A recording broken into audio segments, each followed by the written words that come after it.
This is a City AM Studios production. Hello and welcome back to Business as Usual, brought to you by Okta, with me, Martin Kimber. And me, Matt Kenyon. Coming up on the programme today, a dire warning from the IMF and a bond market time bomb. Here's what it means for you at home. The now former Health Secretary Wes Streeting calls for a return to the EU. We've been speaking to the boss of Innocent Smoothies on why he'd welcome more alignment with the European Union. Meanwhile, mortgages continue to get more expensive, punishing homeowners and renters alike. Knight Frank's head of residential research gives his take on Iran, the rental market and the London mayoralty. First up, Andy Burnham famously said that Britain should no longer be in hock to the bond markets. And with the King in the North now actively angling for the keys to number 10, the bond markets are, naturally, taking a bit of notice. And following a perilous week for Keir Starmer, gilt yields have been worryingly elevated, with 10-year gilts higher than they've been so far in the 21st century. To get stuck into the nitty-gritty, I was joined by Ali Lyon, our chief reporter, and Roger Lee, the head of equity strategy for the investment bank Cavendish. I began by asking Roger about the IMF's warnings on Monday that the UK needs a fundamental reform to tax and spend. I don't think the IMF are saying anything that a lot of commentators haven't said already, and that's essentially that the UK is spending more than we're generating in tax, and at some point, that's the deficit. At some point, that will have to give. Now, whether that's now because of this particular crisis or at some point in the future, none of the issues that the IMF have raised are new. It just adds another layer of urgency to them. The problem is that some of the spending cuts required, whilst economically attractive, whilst bond market attractive, are politically very unattractive, and there lies the problem. And particularly unattractive to the Labour membership. And we could be looking at a situation, I suppose, as Wes Streeting is calling for, where we have a protracted debate within the Labour Party lasting potentially up until the Labour Party conference. What would that do to the bond markets and to general business confidence in the British economy? Well, I mean, there's political instability, whether it's in the developed market or in an emerging market, is not an attractive, doesn't create an attractive environment for inward investment. And, this is something that we've had to deal with now for several months, actually. But obviously, it's a lot more heightened now, and the media attention is obviously a lot more heightened. But the political uncertainty is having an impact on the bond market. Now, without getting into too much detail, we could have a debate how much it's getting into it. So if I may just expand that. So as we stand at the moment, the spread, the difference between 10-year government bonds in the UK and 10-year Italian bonds since the conflict started. A paragon of fiscal virtue, Italy. Well, I'm citing that as an example, as they obviously are the worst case in Europe, but we trade at a premium, obviously, to Italian government debt. But that premium, since the conflict has begun, whilst it is still surprising that we actually do trade at a premium, but that premium is around 25-30 basis points, so 0.25% to 0.3%. Now, two questions come from this. Is the bond market pricing in enough risk for the political uncertainty we've got ahead? Or is it being rather too complacent, and that risk is yet to come? So you see an awful lot of press coverage, particularly over the weekend, of people talking about the political risk in the UK and the risk in the gilt market. Well, actually, compared to Italy, the risk premium isn't that high. The question is whether it's enough. All of this is obviously happening at a time when we're also suffering one of the biggest energy shocks of a decade or of this century and even last century. How much of this sort of that premium that you were talking about do you attribute to that political uncertainty, and how much of it is due to our exposure to the international sort of oil markets that you keep hearing people talk about, and just sort of all our regulated sort of sectors that mean that those inflationary shocks tend to last a lot longer than in other countries? Oh yeah, that's a great question. I mean, and one that actually is very, very difficult to answer.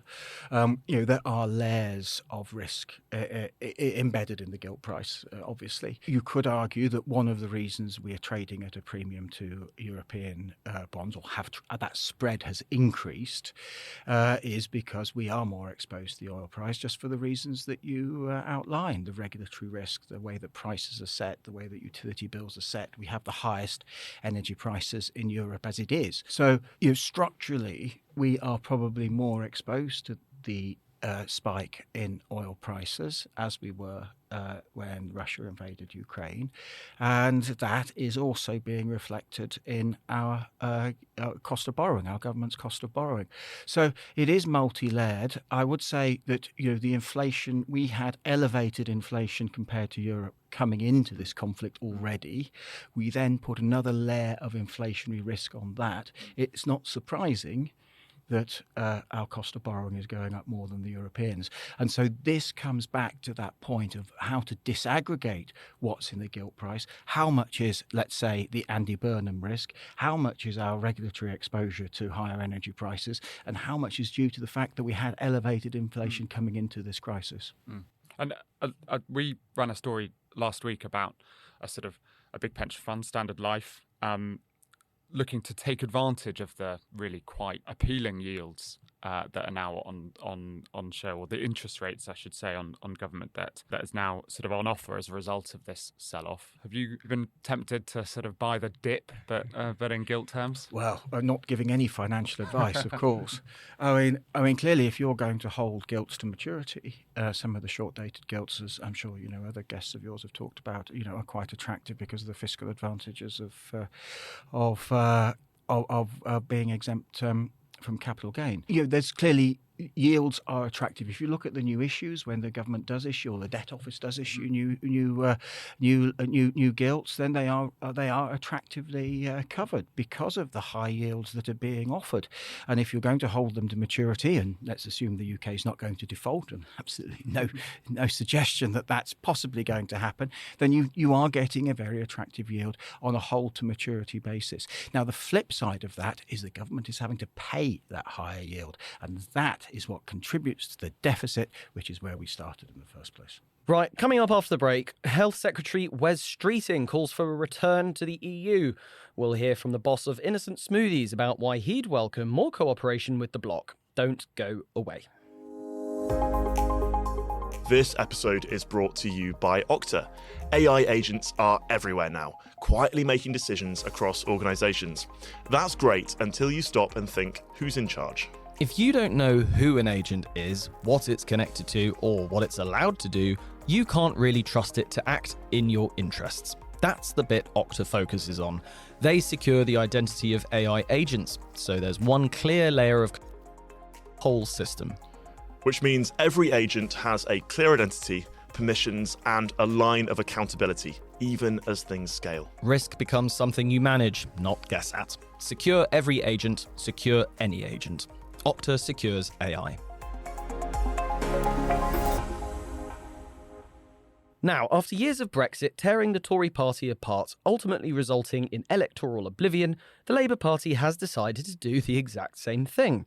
Over the weekend, the now former Health Secretary Wes Streeting called for Britain to eventually rejoin the EU. It may not be enough to win Wes the Labour leadership, but it may just be enough to derail Andy Burnham's bid to win the by-election in Makerfield, which in 2016 voted to leave by 65%. Well, the good burghers of Greater Manchester might not be fans of the idea, but many British businesses have been crying out for more alignment with the EU since the UK left the trading bloc. One such business is Innocent Drinks, the purveyors of excellent smoothies and ginger shots.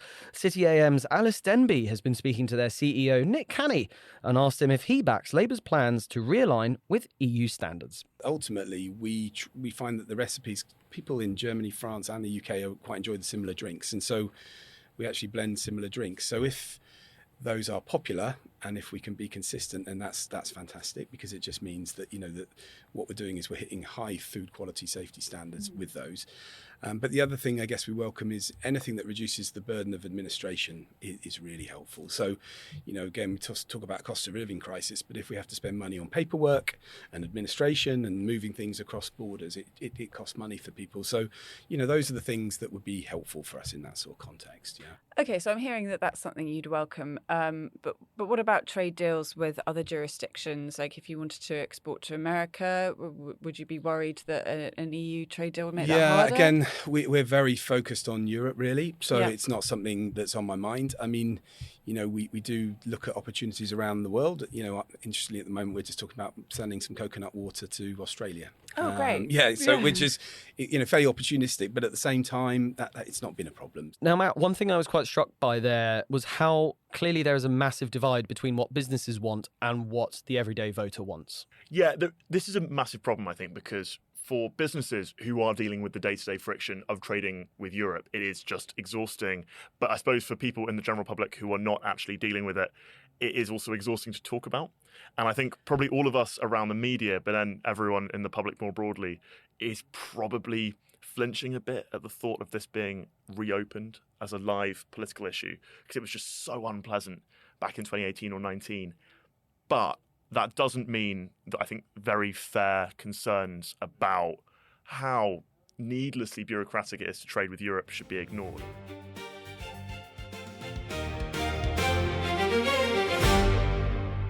There has been a pretty clear uniting theme connecting a lot of what we're talking about today, and that is, of course, volatility. And the mortgage market is being sucked into the vortex of uncertainty sparked both by Westminster machinations, but also by the ongoing war in Iran. So joining us today to get to the bottom of a bleak time for house buyers and renters alike is Tom Bill, Head of UK Residential Research at Knight Frank. Welcome, Tom. Thank you very much for having me. I suppose, first off, can you give us an overview of what mortgage rates have been doing over the last few weeks? Last few weeks, not particularly good news. I mean, if you go wind back to the start of the year, it was all looking pretty good. There were one or two base rate cuts on the table. But since then, obviously, we've had the war in the Middle East, which has pushed rates higher due to the energy price shock. And I suppose also on top of that, you have a premium around a risk premium around who is going to be the next Prime Minister, what they could do for what that could mean for the economy, inflation, which all feeds through into swap rates, which feeds through into mortgage rates, which feeds through ultimately into sort of a fairly muted housing market at the moment, which we saw last week with the latest RICS numbers. So I'm not asking you to put a specific percentage number on it, but feel free to if you wish. How much of this added kind of inflationary premium is coming from this Labour infighting, and how much is coming from external geopolitical factors? Gosh, it's probably tough to put a number on it. If you wanted to get the spread between UK gilt yields and US gilt yields or German bunds, for example, you could probably, if you wanted to put a number on it, you could go down that route. Most of it, I would say, is coming from the Middle East, but a little bit on top is coming from this ongoing uncertainty, not just around the latest bout of infighting that we've seen, but also that ongoing uncertainty around Rachel Reeves's lack of financial room for manoeuvre, and what the autumn budget might bring this year in terms of increasing the tax burden. And so I think just this latest bout of infighting has just pushed things a little bit higher. So we now have 10-year gilts trading above 5%. So tricky to quantify, but most of it, I say, is coming from the Middle East. I suppose the rental market has already been hit quite hard, at least on the supply side, by some of the renters' rights reforms we've seen. But obviously mortgage problems and sort of lack of liquidity in the market there also has a knock-on effect. I suppose, what can renters expect from this sort of latest bout of volatility? Yeah, I mean, if you are a landlord, you are now, you are renewing your mortgage, you are now going to be paying more every month. So that's going to make it stack up for fewer and fewer landlords. And we've seen a number of them leave the sector over recent years, and that's obviously reduced supply, that's pushed up rent. So that's the bigger story. On top of that, I suppose, yes, you have the uncertainty around what is going to happen with the Renters' Rights Act. It's just, it's a few weeks old, but already there's a sense that some landlords there's a greater risk for landlords. So landlords that has to be reflected in the rent that they collect. And so if you are more concerned about your tenant's ability to pay, or whether they might just leave at a moment's notice, that'll have to be reflected in the rent. So rents, generally speaking, particularly in London where it's so prevalent, rents are sort of heading up. So a bit of legislation that was designed to ultimately be for the benefit of tenants, I think will probably end up hurting them in the pocket. There are some voices in London and in the UK who say maybe we should look to Scotland for inspiration on a rental cap on rent prices. Would that work? Well, it was floated, wasn't it, a couple of weeks ago, and then I think it wasn't floated for even 24 hours before the government had to come out and deny it. So left field, excuse the pun, was that idea. So no, I'd like to think we're beyond the stage of realistically weighing up whether rent controls are a good or a bad idea. I mean, it's come a little bit via the back door with the Renters' Rights Act in terms of how much asking rent and where you can set your asking rent. I think rent controls per se, I like to think there's broad agreement across the spectrum they're not a good idea. We've been obviously talking about that sort of renting end of the market and people struggling to get on the housing ladder. But if we were to flip it over to the sort of top 1% of the market, what sort of impacts have the super rich seen? What have they seen? Well, a lot of it is around. Well, a lot of them actually borrow more than you might think in terms of what happens to mortgage markets. So what happens in the mortgage market does set the tempo for the property market across sort of all price bands. A lot of them will borrow because it's efficient for them in some ways. It can be offset against I think it's inheritance tax. Generally speaking, it's got tougher for them, and that's probably over the last 10 years. I mean, stamp duty is not a hugely sexy subject to talk about, but in the background... It is on this podcast. Oh boy. Oh, careful what I say then. In the background... It's steamy here. It gets steamy in here. It's kind of just it's this constant perma drag on the market, I would say. And it's been ramped up over years. And if you're an overseas buyer, there's an extra 2% surcharge. That really just makes people think quite hard about what they're going to do, particularly at the top end when stamp duty bills become quite eye-watering. Plus, you've had the non-dom tax status that's now been withdrawn. Nothing viable was put in its place. Plus, there's the prospect of, the question mark is what next? What's this government going to do next? All of which is added up to a market at the top, which is pretty muted. I mean, there are deals that are going through. London almost benefits to a degree as the default option for some people. They look around the world and think, well, not there. It'll have to be London. Education system still strong. It's the least ugly alternative. And so it's ticking along, but obviously it's more muted at the moment, like most of the market. Yeah, we had R. Felix in to talk about the RICS figures recently, didn't we? And I said, is there absolutely anything anyone can do to juice the housing market at the moment? And he didn't have any ideas, but do you have one? Gosh, we'll see. I mean, if we have a new... Well, probably it's the question of when we have a new Prime Minister. Do they, for example, think about resurrecting Help to Buy? Do they think about some demand-side incentive? Because we're going to hear a lot about the planning system and about how we need to build more houses. The people that build houses typically is the private sector, are companies with shareholders, and they sort of build to order. They don't really just build to stock their shelves for the benefit of the government meeting its target. So I think what we'll need to see is much more of a demand side stimulus. And normally that comes from the fact that the economy is doing well and we're seeing growth. And actually GDP and housing delivery track each other quite closely over time.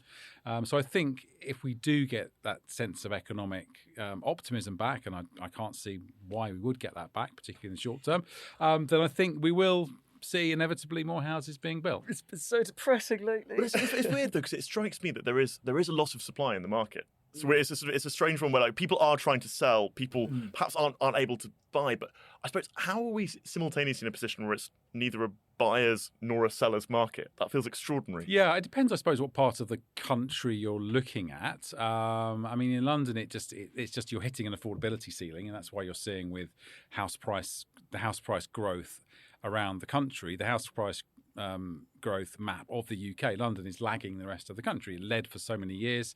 The gap is narrowing, and I think buyers are feeling squeezed on the demand side of things, and on the supply side of things, it's just very difficult to get stuff built. And do you think there is? I mean, so we had Charlie Lamdin in a couple of months ago, who has been is a very interesting guy. He was saying, sort of actually on the front of estate agents, that there is still this sort of 15-20% in his mind sort of false premium being put on prices. I know you won't agree with that at all, but what do you make of that critique that actually house prices have been artificially inflated and now actually people's own affordability is catching up with that valuation? Well, the value of a house is what the buyer is prepared to pay for it. So if you set your asking rent too high, your property was likely going to sit on the market for longer than you like. So estate agents generally are not in favour of ambitious asking prices, because that leads to properties sticking around on the market, and that leads to a drop in transactions. So the market sometimes takes longer to find its feet, and sometimes it's more difficult to know exactly where supply and demand are. But generally speaking, I would say the value of a house is what people are prepared to pay for it.